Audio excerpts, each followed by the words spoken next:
Welcome to What the Health? Where anything health is fair game as we tackle the trends and bust the myths about health and wellness. Here are your hosts, Dr. Dan and Angela Toro. And welcome to another What the Health podcast. I am Dr. Dan here with two of my co-hosts, Angela. I'm Dr. Riley. Welcome back, everybody. But before we get started, as always, I was going to say, I think you guys know at this point, but we're here for informational purposes only, in no way offering individualized medical advice. Always talk to your trusted healthcare provider before making changes to your routine. with that being said, we're going to give you advice to change your routine. We're going to talk about... We are the trusted medical professionals on this one. Yes. We are talking about what's your core for. There, I said it right. And that's the last time I'm going to say that, so I don't flub it. So a lot of people ask us questions about, core stability. And, the tagline is like, well, I need to strengthen my core. We hear that all the time in the healthcare, personal training, chiropractic, physical therapy community. And it's like, what the heck is your core? What do you picture when you hear the word core, or what does the average average person who's not in the health or fitness industry picture when they hear the word core? I would argue that most people probably think, oh, it's my abs, yeah, right? Exactly. That's right six pack. Six pack. It's my six pack. People say, I don't have a core. Well, that would be a problem. Might not be a well-defined one, but it's under my keg. I lost it. But yes, people do. They picture those external abdominals, the ones that you can see, visualize on a jacked yes, man or woman. Not on anybody's not on any of us. Dr. Riley still's got that 20-year-old. No, though not with a baby. He's working on his dad bod. Yeah, I gotta work on that. Well, he's got a good example over here to follow. So.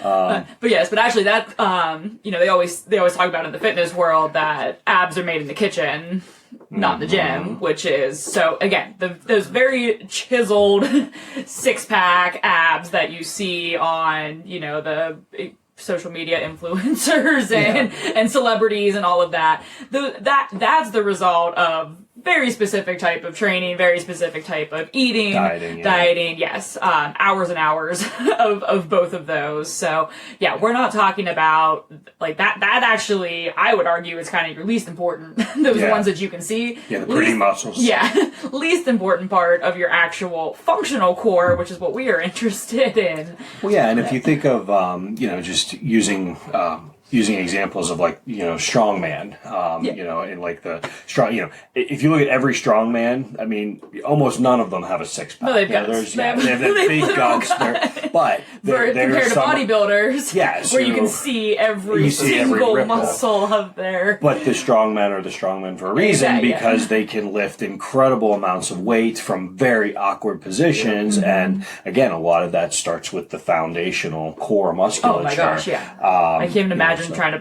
punch one of those guys in the stomach. Like it would be, they would probably laugh. Like it would probably be.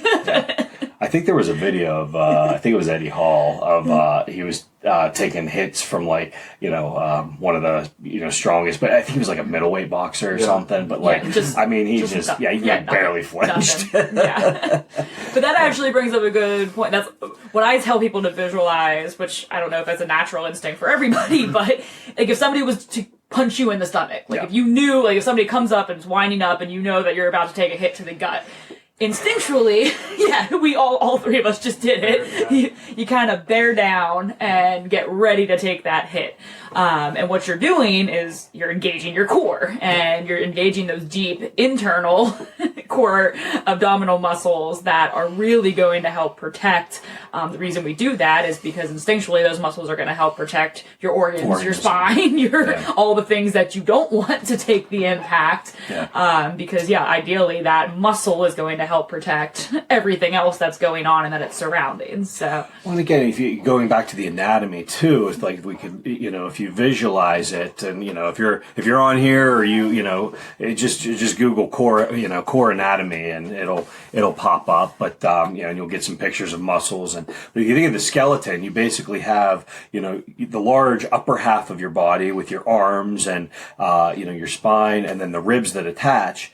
And then there's really nothing from a structural standpoint, from a bony standpoint, from the lower ribs down to the pelvis, which if you put your hands on your quote unquote hips, that's where your pelvis starts, other than your spine, your lumbar spine, which connects, there's 5 bones that basically connect from where the ribs attach down to the pelvis and the tailbone.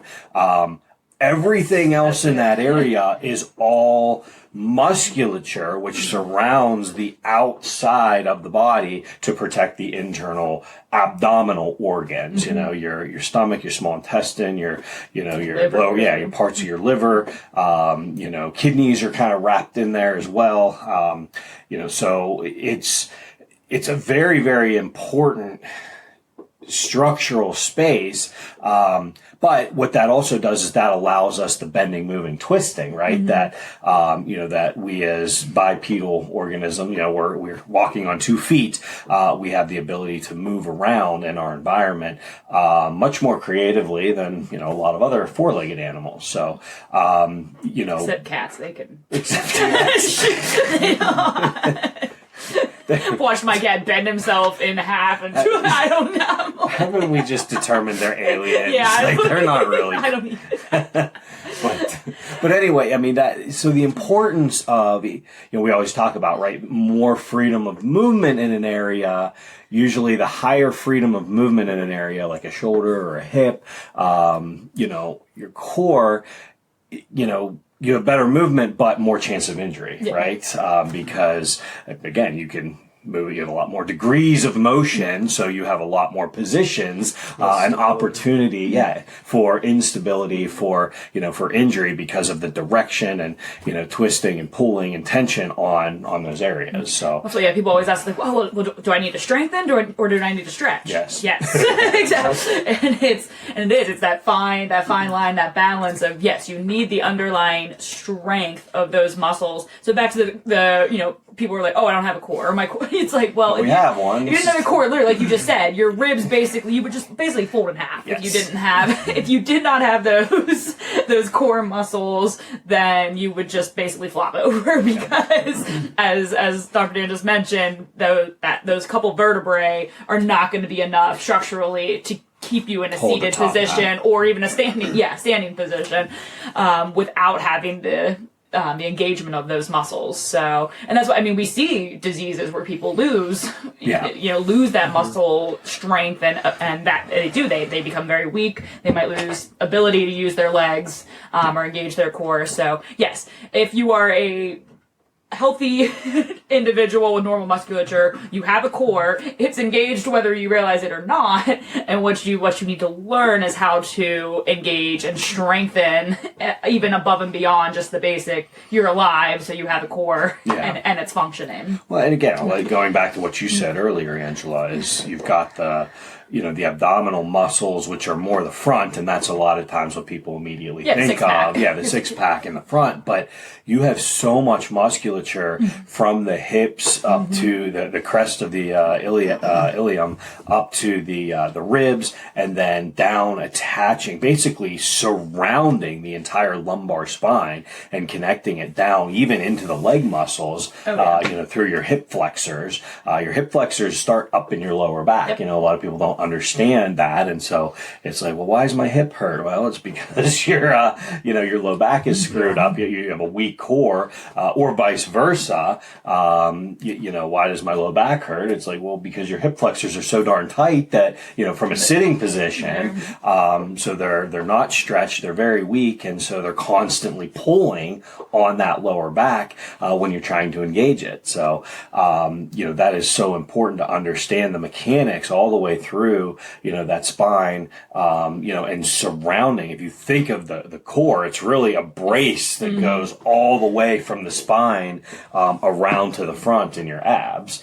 So if you think of it like that, like it's a corset. I was just going to say, every woman who's ever been to a Renaissance dress up or something, if you think about that, or just any type of lace up dress where you keep every time you lace it and it gets tighter and tighter and tighter, and that's essentially what the function is of those deep internal abdominal muscles and all of those surrounding muscles, is to literally hold everything in place, tighten you up, keep everything strong and protected. Yeah. So, I mean, without going into the, every little, musculature and anatomy and everything, again, I think it's important to understand, what happens when it is weak, because you just mentioned, like, if you didn't have that core, you would kind of fall forward.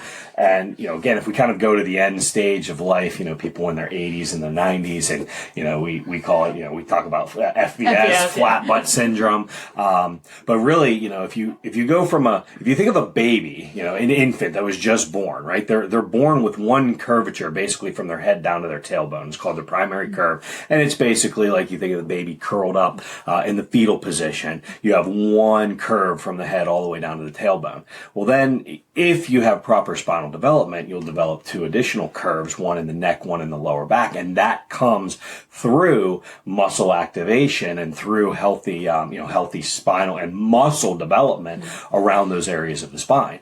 But then what happens then later in life, whether it's through injury, whether it's just through, sedentary lifestyle, or combination of both, then you'll see those people in their, 70s, 80s, 90s that kind of go back, from holding the head up and being able to stand erect. They start going back to that like fetal position. I'm exaggerating a little bit, but there are some people that just have a very, it's called a kyphotic posture, where your head really starts to fall forward.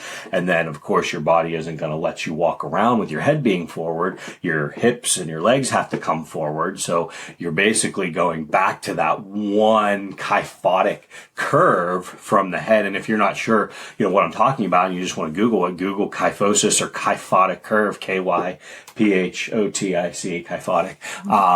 But just look at what it means with that curvature. And then again, taking it a step further to the functionality of not just injury, but then, think of, breathing, right?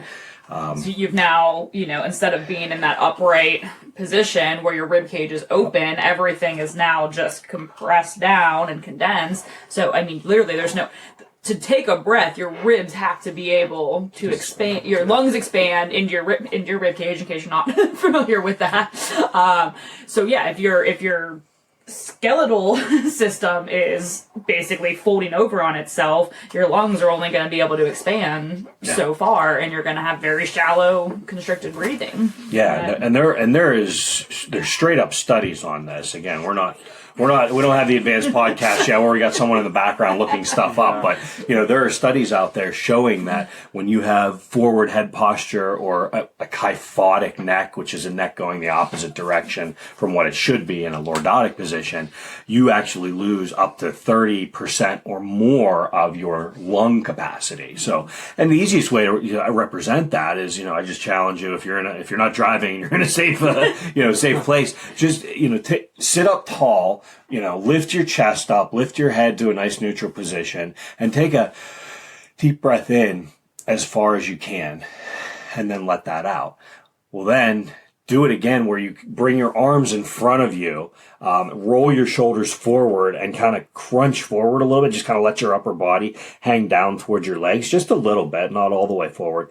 Now try and take that same deep breath of air.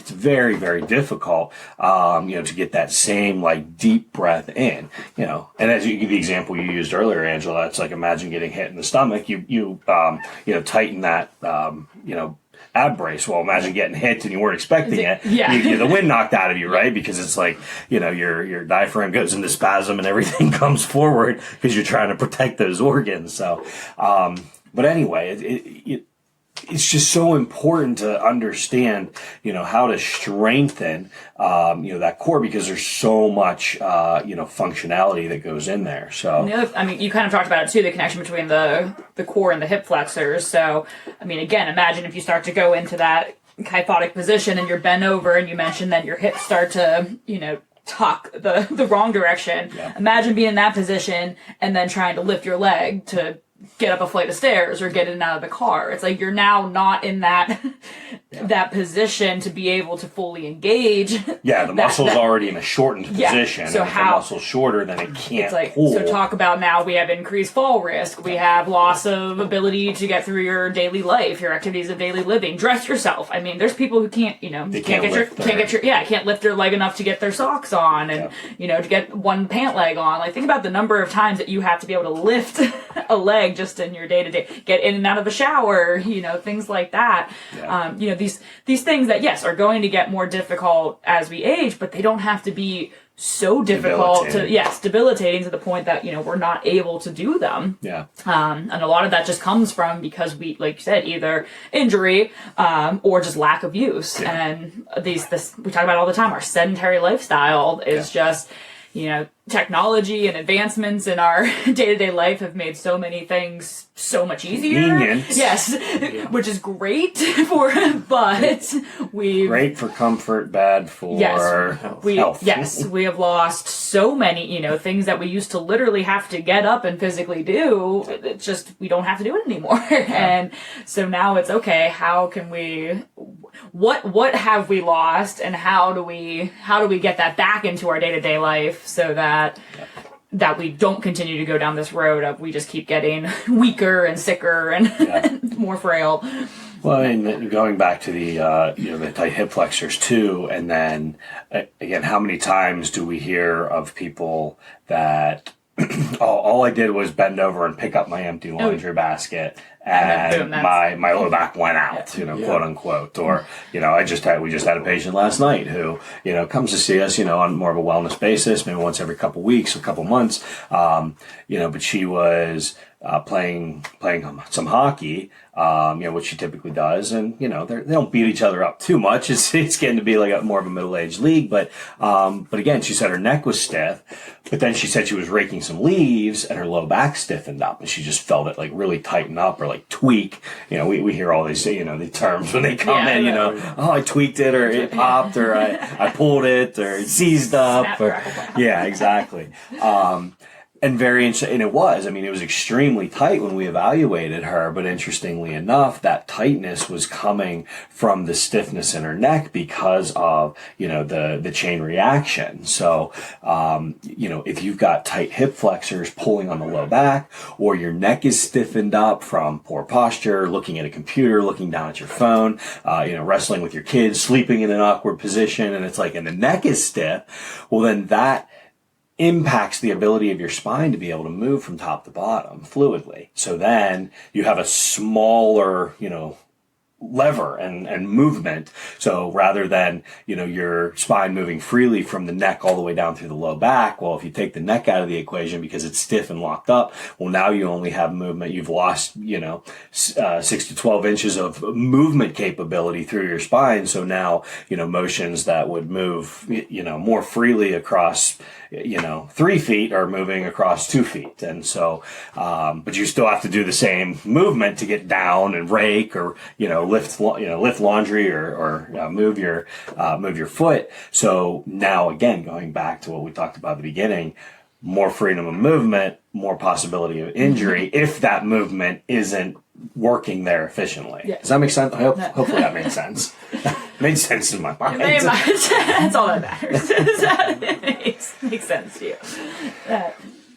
But yeah, and that is where core and working that is such a fine line, because you have to strengthen it, but then it's also, you have such high risk of injury if not done correctly. And I see that all the time with people, trying to do stuff. I've been there myself, like trying to do stuff that your core is just simply not ready for. And if it's not, you're going to either hurt low back or your hip flexors. I'll tell you that right now, depending on, think about a basic leg lift. So laying flat on your back and just trying to lift both legs in the air and back down.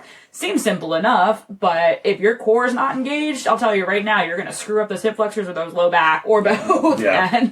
And again, people think often they'll do that as a swinging motion from the leg and not actually have strong the actual core, the actual core and abdominal muscles engaged while they're doing that. So it looks, like they're doing it correctly, but not at all. And that's where you get in trouble, like with the crunches too. Like a Oh, lot of yeah. people, just they want to get their abs to look good, so to speak. So they'll do crunches like crazy, and they're not even using their core. No. Their hip flexors start burning, and then next thing you know, the next day they can't sit up straight because they're so tight. Yeah. They're already tight. Yeah, we had somebody that, she came and she's like, I don't understand. Like, I've been doing, works out fairly regularly, follows a program, and she's like, I've been doing the crunches, and I just feel like I'm not doing them correctly, and I'm really hurting my neck.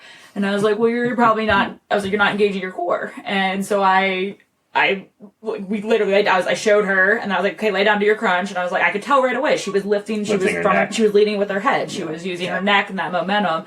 And so I said, okay, engage. And she was one I knew she knew the basic underlying principle of abdominal bracing, which we'll talk about in a second, and engaging that core. So I had her start with that. I was like, now lift from the core. And she couldn't get as high, but she's like, oh, now I feel that in my stomach. So like, that's the thing, is it doesn't matter. You don't have to get through the full range of motion. You just have to do the part that actually is engaging the muscles and not overcompensating with the neck or the hips or the low back. Well, that's a really good point, Angela, because again, a lot of times, right, we're in a society, right, of like we want the result, right? Exactly. So, if I'm going to do, 20, 30, 40, 50 crunches, well, a crunch is, I got to get my, my upper back up off of the ground, right? Yeah. And so, if I just lift that, that's one, so, rather than the actual process of doing it, I know you and I would argue and agree that, that it is much better to do 10 perfect crunches, perfect activation than 50 of, very poor, sloppy, crunches, because you're at much more risk for injury there. So, oh, absolutely. Yeah, I would argue it's better to do 10 minutes of abdominal bracing than any poor quality crunches. So with you, you do a lot of evals with people and, in training.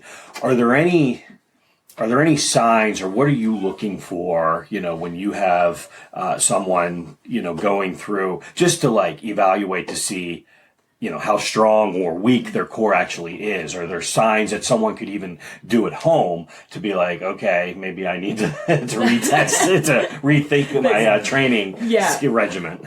So big one that I look for. So I have everybody lay down, flat on their back. Assuming you can get on the ground, get on and off the ground. Getting down usually isn't the issue. It's getting back up. So assuming it is somebody that can get down to the ground. Again, to reiterate, only do not start an exercise program without, if you can't, you can do it in bed, like do it while you're laying in bed or on the couch, if you can't get all the way to the ground. But laying flat, ideally on a hard surface, flat on your back, knees bent, so that you're basically in, like, if you know what the start of a crunch or a sit-up would be, you're basically starting out in that starting position. And then from there, just seeing if people, even know what a pelvic tilt is, because that shows me if they've ever formally been taught how to do that abdominal bracing. So basically, if you lay flat on your back, especially women, you'll tend to have your shoulders will be on the ground, your butt will be touching the ground, but your low back will actually have curve to it. So you could actually stick like your hand underneath and get all the way underneath your low back. If you tilt your pelvis, so I always tell people, picture if you have a glass of water on your pelvis and you're tilting it, you would actually be spilling that water on yourself. When you do that, your low back goes flat to the ground. And so just, if you're able to even just do that, because that's the starting position of any core exercise. That's starting and maintaining throughout any core exercise. So I always start there, just getting people familiar with that. I actually have people have their hands under their low back while they're doing it so they can feel, and I say, if you're doing it right, you shouldn't be able to pull your hands out. Like, you should basically be pressing those hands into the ground with your low back. So that's test number one, is are they even able to do that? Yeah. And then from there, if they can do that, can they lift their knees towards them, so they get their feet off the ground while maintaining the lower back to the ground. that lower back to the ground. So that's usually one. It's and then again, there's different variations of that. If you can't do both feet together, you do one at a time, and then from there it just keeps getting, okay, if they can do it with knees bent, can you do it with legs straight, and it just keeps going up. But I always start in that position, because right there, if you can't do the pelvic tilt and get your your low back flat to the ground, I mean, that's what we're working on. So until you can do that, you shouldn't be trying to do anything else. Yeah. So that's, and people, it's amazing, because we were just talking about this before we started recording, but unless you've someone like me and have had low back injuries and hip injuries, which hopefully you're not, but unless you're somebody who's specifically been sent to PT, physical therapy, for those issues, you probably have never formally been taught abdominal bracing, which is essentially what I just described, is that engaging the core. So, you want to engage, like you said earlier, like you're going to get punched in the stomach. Yeah. So engaging that, but still being able to breathe while doing exactly. it. Yeah, not holding your breath. That's why I always tell people, hold your core, not your breath. And I think that's the toughest thing. Like, for people who do have the low back injuries and stuff and want to get their core strong, it's like, all right, don't do any core exercises until you can hold that, I'm about to get punched in the gut position, and then still be able to breathe regularly. Yeah. And people don't realize, everyone's like, oh, okay, my core's tight. I'm like, well, you can't maintain that. I'm like, so exactly.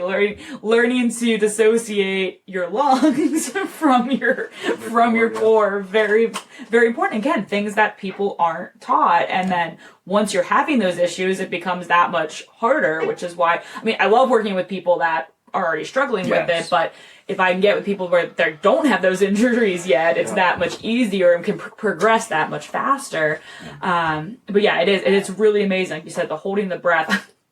I feel like people are like, oh, what do you do as a personal trainer? I pretty much just tell people to breathe. Like, it's amazing. Like, it's the number of times I'm like, oh, you haven't breathe. Like, have you taken a breath in the last 30 seconds?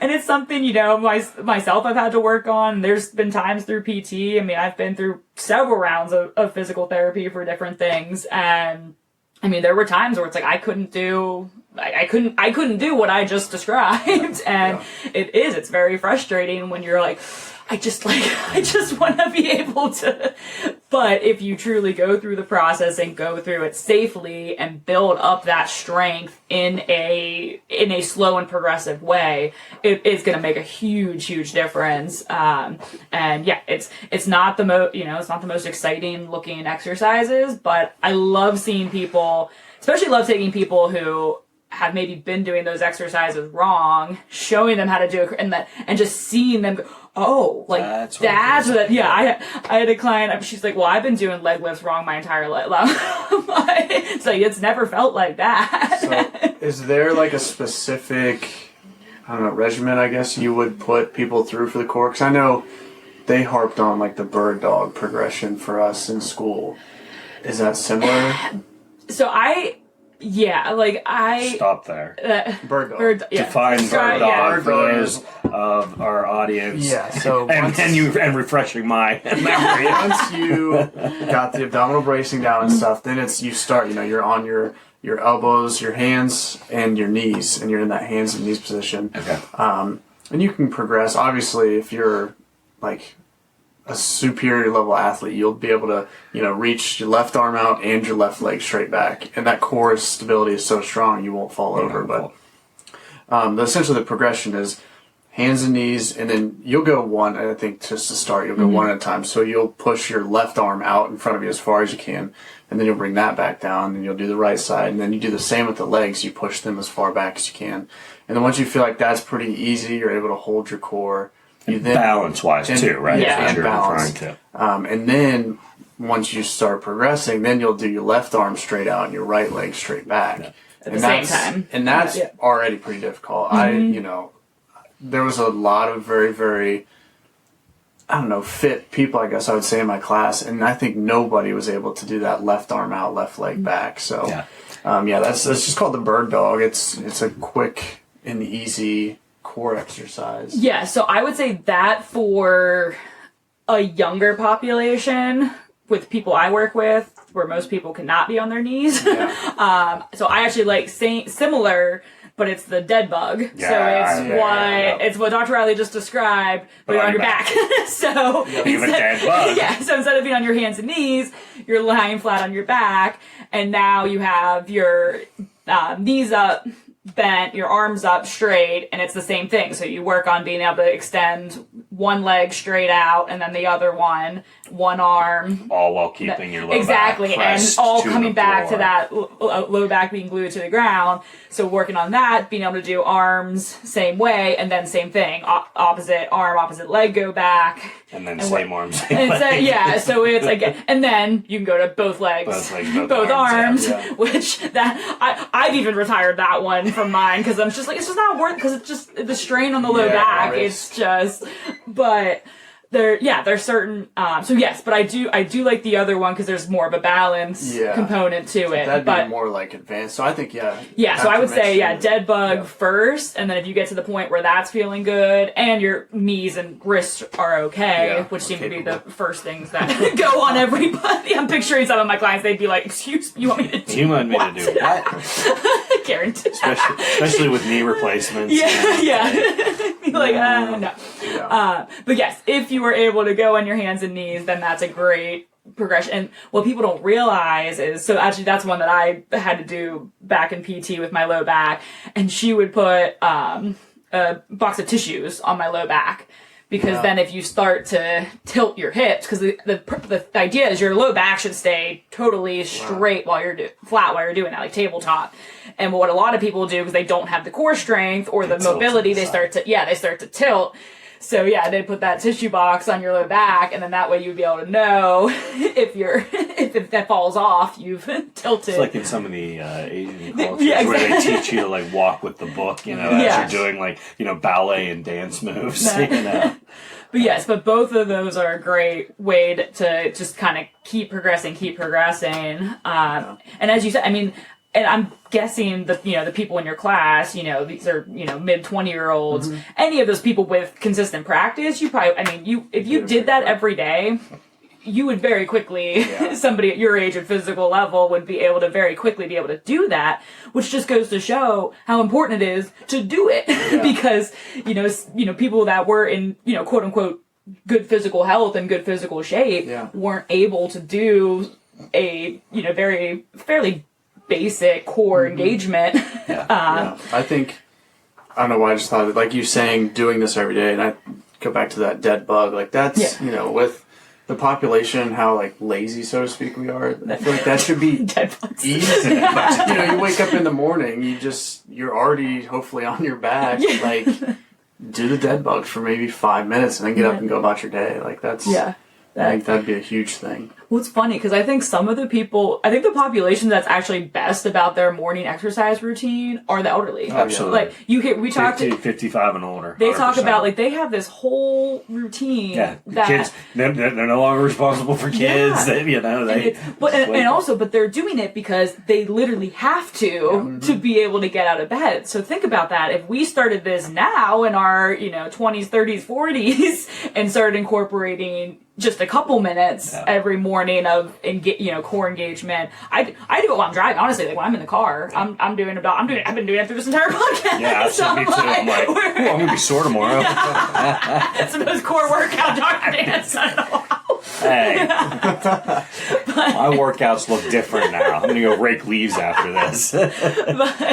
but yeah, just a couple minutes every day. If you do it before we start having these issues, just think how much easier it will continue to be as we get into our 50s, 60s, 70s, hopefully beyond. Well, let's take that even a step further because, I look at someone like my oldest son who's 13 now and, he's starting to get into middle school sports and, they're working harder and, there's lots of, there's lots of arguments on when to start weightlifting training, for kids. And I probably about his age was when I really started getting into weightlifting. The problem though, going back to your argument is that if they're not taught from the beginning, foundational training of like, this is how you're supposed to hold your body for a bench press, for a push-up. I mean, push-up is so much core. Oh my gosh, yeah. It's because a lot of people can't even hold a push-up position, right? They let their back go sway back because they're so weak in the core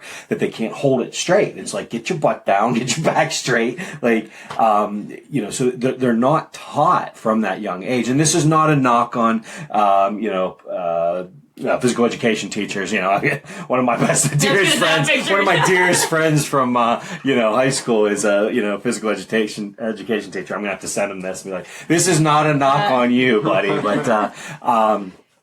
but to be able to learn those foundational exercises, whether they're playing sports or not. Because think like, musicians, at the highest level, if you're in chorus or something, were you taught some of this in chorus in terms of like breathing so it's like, when you're a musician. But again, probably not so much in school. Like I took voice lessons. Okay. So like in the so it's like that kind of physical stuff, whether you're a, musician playing an instrument or just, a singer. Those wind instruments, Yeah, it's like being able to engage that core and stand up straight and control it. And then I think of it, you add marching band to it. Like, you've got to be able to be very physically fit to do that. And if they're taught that from a very early age, then you set the foundation of good, healthy practices there, rather than, again, how many sports people do we know? They beat the crap out of their bodies, from the time they're 13 to 23. Now they're finishing up college and getting into the workforce, and they go from, hey, working out, several hours a week to, I'm working my 9 to 5, in front of a computer desk job. And they've got all these micro tears and injuries from years of poor usage of their core. And boom, everything just starts to tighten up. Yep. And it's like, you wonder when you people that hit that 30-year-old mark and they're like, I feel like I'm 50. Everything hurts. Like, well, I guess I'm just getting older. Well, no, you just haven't been very nice to your body over the decade of 13 to 23. So. Yeah. Well, that's what I worked with your son and 2 other kids his age. We did like an 8-week training program over the summer. And I was, not the population I spend a lot of time with. And I'm like, oh, this is going to be so great. I have 50-year-olds who would whoop these kids. And some of this, like a basic plank, I'm showing them some stuff and they're like, how are you doing that? I'm like, it's not that. Yeah. And yeah, it is. I mean, a lot of it is like their bodies are growing and developing so fast too. But I'm like, my gosh, they're like Gumby. Like they just are like flopping all over the place. So it's so important from. I mean, I do think that age, especially if you're going to be playing sports or doing any of those activities you mentioned, you need to learn that so early. Because it's truly the core of of your body, of your health. And if that starts to go, you're not going to have an easy time. Yeah. Yep. Well, and going back to taking that a step further, Dr. O'Reilly, right, we talk a lot about, proper spinal development, good healthy curve in the neck, the low back, and a lot of that happens with good healthy muscle development and engagement. So, as we learned, as we see so often, when there's not that good healthy engagement of the muscles, we get young kids that their spines literally aren't developing properly. Kind of like if you went to an orthodontist and your teeth were, terribly crooked. These kids are coming in, 8 to, 10, 12 years old, and it's like, they don't have a healthy curve in their neck. It's not developing properly. And then if they mature, they hit spinal maturity, which females is like 18 to 22, males like 20 to 24. But that means like that's when you're done growing. All the spine, the ligaments, the tendons around the spine, the musculature have hit their, tension and settled in and stopped growing. And so now that tension is in place. So now if you've never developed a good healthy curvature in your neck or low back, from that, adolescent phase, it is that much harder to work through as a young adult into middle adulthood. So a lot of this, I know we all work with different populations throughout, but the importance of the younger generation learning these this valuable information of like just how to engage your muscle. Right? There's a lot of like intellectual intelligence, but physical intelligence I think is grossly lacking in a lot of our society, even in the sports world, right? Oh, yeah. Like again, it's like because I think now it's like I mentioned earlier, like social media influencers, and you see all this the other extreme, the bodybuilders and the shot, and it's like people, we see this every day. You can go on your phone and see all this crazy stuff, and so now we think we need that. No, like that's you don't need to be on that extreme. It's like we're talking, and that's why I love the type of training I do, like what I call functional training. It's using daily movements, mimicking daily movements in your exercise program so that you can just continue. Yeah. I mean, how many of us are going to be elite athletes? Like, it's how many of us are really going to be, I mean, I know everybody wants to be social media influencers anymore, but like how many of us are really truly like, that's such a small part of the population. We all have to get out of bed in the morning. We all have to get in and out of a car and up and down steps and and get through our day to day. Go rake leaves, go shovel snow. Yeah. Like, can you do these things without, injuring yourself? Yeah. Can you walk up your hill? Dr. Riley moving from Ohio to Pittsburgh. These hills are probably I'm still trying to find out where to ride the bike. Nowhere.